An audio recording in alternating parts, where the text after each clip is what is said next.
সম্মানিত সংগ্রামী তৌহিদি জনতা, আজকে আমরা অত্যন্ত ভারাক্রান্ত হৃদয় নিয়ে আপনাদের সামনে উপস্থিত হয়েছি। যেই উপস্থিতি প্রমাণ করে এদেশের বিশেষ করে রহনপুরের মাটিতে ইমানদার মানুষ আছে, যার ইমানে যাররা পরিমাণ ইমান আছে অন্তরে, সেই দাবির ওপর সম্পূর্ণ একমত থাকতে বাধ্য থাকবে। আল্লাহ নবী সাল্লাল্লাহু আলাইহি ওয়াসাল্লাম বলছেন, মান রাআ মিনকুম মুনকারান ফালইয়ুগাইয়িরহু বিয়াদিহি, তোমার সামনে যদি খারাপ কাজ দেখো হাত দিয়ে প্রতিহত করো। ফাইন লাম ইয়াস্তাতি ফাবিলিসানিহি, যদি তুমি তা না পারো তাহলে মুখ দিয়ে প্রতিহত করো। এদেশের কনস্টিটিউশনের 39 নম্বর আর্টিকেলেও বলা আছে এদেশে প্রতিবাদ করা যাবে। যারা এই ফিলিস্তিনি বর্বরতার প্রতিবাদ করে না তারা নিঃসন্দেহে মুনাফিক।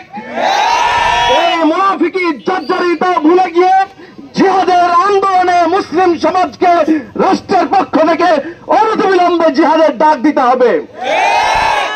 সম্মানিত উপস্থিতি, আমাদের অনেকগুলো মিসকনসেপশন আছে। মিসকনসেপশনটা কি? কুফফার বেঈমানরা মনে করে আমরা অনেক দলে বিভক্ত, কিন্তু আমরা দ্ব্যর্থহীন কণ্ঠে বলে দিতে চাই, আহলে সুন্নাহ ওয়াল জামাআহ তথা হানাফি, শাফি, মালিকি, হাম্বলি, আহলুল হাদিস সকলেই কিন্তু আহলে সুন্নাহ ওয়াল জামাতের অধিভুক্ত। এই সকল কওমকে তাওহীদ প্রতিষ্ঠার জন্য যে কোনো সময় রাষ্ট্রের প্রয়োজনে, রাষ্ট্রের ভূখণ্ড রক্ষার জন্য 47-এর এই তাওহীদের যে সীমানা, মাওলানা আকরাম খাঁর যে মানচিত্র, আল্লামা আব্দুল্লাহিল কাফিয়ার আল কুরাইশির রেখে যাওয়া এই বাংলার মাটি ইসলামের জন্য যে কোনো সময় আবার বিজয় করার জন্য তাওহীদি জনতা গর্জে উঠবে ইনশাআল্লাহ। আর একটু আপনাদের কথা বলে দিতে চাই, যুবক ভাইরা বেশি স্ট্যাটাস দিতে পছন্দ করেন, তাই না? আপনাদের মনে রাখতে হবে, যাকে তাকে খলিফাতুল মুসলিম বানানো যাবে না। আরে ভাই, এখনো ন্যাটোর সদস্য, এখনো কিসের সদস্য? ন্যাটোর সদস্য।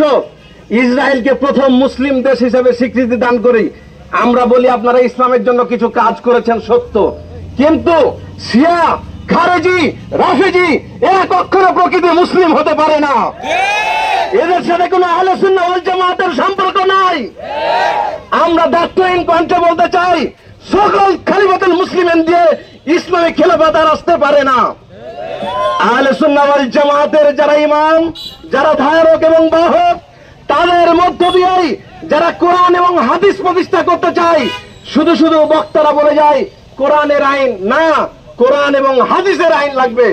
সত্যভাবে হাদিস অস্বীকার করার প্রবণতা আছে, এটা ঝেড়ে ফেলতে হবে। আর একটু শেষে বলি, কেন আমরা এখানে এসেছি। ভাইয়েরা আমার, বুঝতে হবে ইসরায়েল এমনি এমনি জন্মগ্রহণ করেনি। 1917 সালে বেলফোর ঘোষণার মাধ্যমে ইসরায়েল রাষ্ট্রকে অবৈধভাবে জন্ম দিয়েছে আমেরিকা এবং ব্রিটেন প্রথম। দ্বিতীয়ত 5 মিনিটের অবৈধ ঘোষণায় 1948 সালে এই রাষ্ট্রের জন্ম হয়েছে। আমরা দেখলাম এই রাষ্ট্রের জন্মের পরপরই আরব ইসরায়েল যুদ্ধ হলো। দুঃখজনক হলেও সত্য, প্রথম যুদ্ধে আমরা পরাজিত হয়েছিলাম। 1969-এ আমরা দ্বিতীয় আরব যুদ্ধের পর ওআইসি প্রতিষ্ঠা হয়েছিল। ওআইসি প্রতিষ্ঠার প্রথম লক্ষ্য ছিল মুসলিম ভ্রাতৃত্ব, ঐক্যকরণের সুদৃঢ়করণ। মুহাম্মদুর রাসূলুল্লাহ ওয়াল্লাযিনা মাআহু আশিদ্দাউ আলাল কুফারি ওয়া রুহামাউ বাইনাহুম, মুসলিমরা রহমদিল হবে আর কুফফারদের কি থাকবে? শত্রুতা থাকবে, বজ্র কঠোর হবে। দুঃখজনক হলেও সত্য, 57টি মুসলিম রাষ্ট্র ওআইসি প্রতিষ্ঠা করলো। দ্বিতীয় এজেন্ডা ছিল কি? দ্বিতীয় এজেন্ডা ছিল ফিলিস্তিনের স্বাধীনতা, কিন্তু ভ্রাতৃত্ব বন্ধন 57টি রাষ্ট্রতে না হয়েছে কুফফার এবং বেঈমানদের সাথে। এই কুফফার এবং বেঈমানদের সাথে কূটনৈতিক সম্পর্ক দিয়ে কাজ হবে না। সৌদি আরব আহলে সুন্নাহ ওয়াল জামাতের একটি অন্যতম রাষ্ট্র।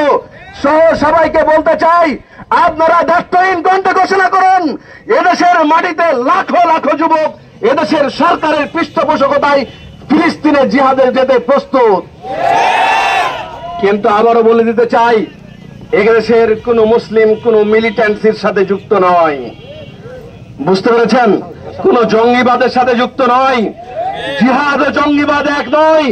জিহাদ মুমিন মুসলমানের জন্য ফরজ। কেউ যদি অস্বীকার করে তাহলে তার নেফাকের মৃত্যু হবে। সম্মানিত উপস্থিতি, পরিশেষে এটুকু বলতে চাই, আরব ইসরায়েল চারটি আমরা যুদ্ধ করেছি, কাজ হয়নি। তারা প্রতিবারই সুয়েজ খাল নিয়ে যুদ্ধ হয়েছে, তারা প্রতিবারই রমাজান আসে, নির্বিচারে হচ্ছে সেখানে ফিলিস্তিনি নারী শিশুকে গুলি করে মারে। আমরা জাতিসংঘকে বলতে চাই, জাতিসংঘ তুমি যদি সত্যিকারের অর্থে ডেমোক্রেসি প্রতিষ্ঠা করতে চাও, ভেটো পাওয়ার শক্তি উঠিয়ে দাও। ভেটো পাওয়ার শক্তি তৈরি করেছো শুধুমাত্র মুসলমানদেরকে গুলি করার জন্য। আজকে সকল এই ইউনাইটেড নেশন এটা সত্যিকারের অর্থে মানবতার জন্য নয়। জাতিপুঞ্জ ধ্বংস হয়েছে, জাতিসংঘ ধ্বংস হবে যদি সত্যিকারের ফিলিস্তিনের রাষ্ট্র প্রতিষ্ঠিত না হয়। আমরা এই সম্মেলন থেকে বাংলাদেশ আহলে হাদিস ছাত্র সমাজ এবং টোটাল আহলে হাদিস কওমের পক্ষ থেকে আপনাদেরকে আন্তরিক শুভেচ্ছা, মোবারকবাদ এবং অদূর ভবিষ্যতে যে কোনো আন্তর্জাতিক এবং জাতীয় ইস্যুতে সকল আলেম ওলামাদের সাথে ঐক্যমত রেখে আমরা সকল প্রোগ্রামে রাস্তায় প্রতিহত করব ইনশাআল্লাহ। ওয়া আখিরু দাওয়ানা আলহামদুলিল্লাহি রাব্বিল আলামিন। আসসালামু আলাইকুম ওয়া রাহমাতুল্লাহ।